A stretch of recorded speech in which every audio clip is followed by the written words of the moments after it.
ഇത് വളരെ ഈസി ആയിട്ടുള്ള ഒരു പ്രോബ്ലമാണ്. എന്താണ് പറഞ്ഞിരിക്കുന്നത്? 2 components 1 following exponential reliability model of lambda 0.001.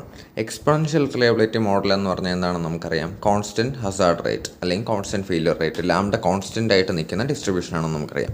And another component following വെയ്ബിൾ മോഡലാണെന്ന് പറഞ്ഞിട്ടുണ്ട്. രണ്ടാമത്തെ കോമ്പണൻറ്റ് അതിൻ്റെ തീറ്റ 2000 ആണെന്നും ബീറ്റ് 2.1 ആണെന്നും പറഞ്ഞിട്ടുണ്ട്. ഈ രണ്ട് കോമ്പണൻസും സീരീസിലാണ് ഓപ്പറേറ്റ് ചെയ്യുന്നത് എന്നും തന്നിട്ടുണ്ട്. Find the reliability of the system for N operation duration of 1000 hours ആണ് ചോദിച്ചിരിക്കുന്നത്. 1000 മണിക്കൂർ ഓടിക്കുമ്പോൾ ഈ മൊത്തം സിസ്റ്റത്തിൻ്റെ ഓവറോൾ റിലയബിലിറ്റിയാണ് നമ്മൾ കണ്ടുപിടിക്കേണ്ടത്. അപ്പോൾ നമ്മൾ ആദ്യം ആ സിസ്റ്റം ഒന്ന് വരച്ച് നോക്കണം. അപ്പോൾ ഞാനിപ്പോൾ രണ്ട് കോമ്പണൻസിനെയും എ എന്നും ബി എന്നും പേരിടാൻ പോവുകയാണ്. ആദ്യത്തത് എ, രണ്ടാമത്തത് ബി.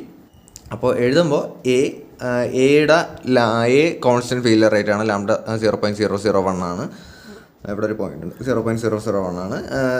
ബി എന്താണ്? വേരിയബിൾ ഡിസ്ട്രിബ്യൂഷനാണ്. ബീറ്റയും തീറ്റയുടെയും വാല്യൂ ഒക്കെ എടുത്തെഴുതണം.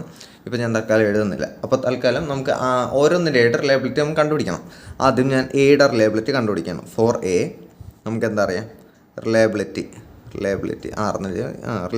Equal to e⁻ lambda t ആണെന്ന് അറിയാം. കോൺസ്റ്റൻറ്റ് ഫെയിലിയർ റേറ്റ് ആണ്.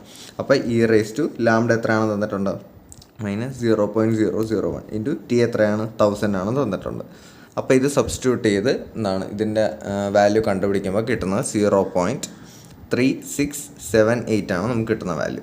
ഇനി എന്താ ചെയ്യേണ്ടത്? ഇനി ബിയുടെ നമ്മൾ കണ്ടുപിടിക്കണം. For B reliability equal to എന്താണ്? വേരിയബിൾ ഡിസ്ട്രിബ്യൂഷനാണ്. അപ്പോൾ അതിൻ്റെ ഫോർമുല എന്താണെന്ന് നമുക്കറിയാം.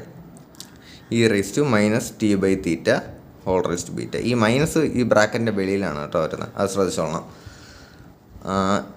ഈക്വൽ ടു സബ്സ്റ്റിറ്റ്യൂട്ട് ചെയ്യുമ്പോൾ ടി എത്രയാണ്? 1000 തന്നെയാണ്. തീറ്റ എത്രയാണ്? 2000 ആണ് വരുന്നത്. ബീറ്റ 2.1. നമ്മളിത് സോൾവ് ചെയ്യുമ്പോൾ ഇതിൻ്റെ മാഗ്നിറ്റ്യൂഡ് കണ്ടുപിടിക്കുമ്പോൾ നമുക്ക് 0.792 ആണ് കിട്ടുന്നത്. നമ്മളിപ്പോൾ എയുടെയും ബിയുടെയും റിലയബിലിറ്റീസ് ഇൻഡിവിജ്വലി നമ്മൾ കണ്ടുപിടിച്ച് കഴിഞ്ഞു. ഇനി റിലയബിലിറ്റി ഓഫ് സിസ്റ്റം, ഇത് സീരീസിലല്ലേ കിടക്കുന്നത്, അതുകൊണ്ട് എന്താണ്? Reliability of A into reliability of B ആയിരിക്കും. ഇവിടെ ഞാൻ എ എഴുതും, ഇവിടെ ബി. അപ്പോൾ reliability of A into reliability of B ആയിരിക്കും. അപ്പോൾ എന്താ? 0.3678 ഇൻറ്റു 0.792. ഇത് മൾട്ടിപ്ലൈ ചെയ്യുമ്പോൾ നമുക്ക് 0.291 കിട്ടും. ഇതാണ് ഈ സിസ്റ്റത്തിൻ്റെ ഓവറോൾ റിലയബിലിറ്റി.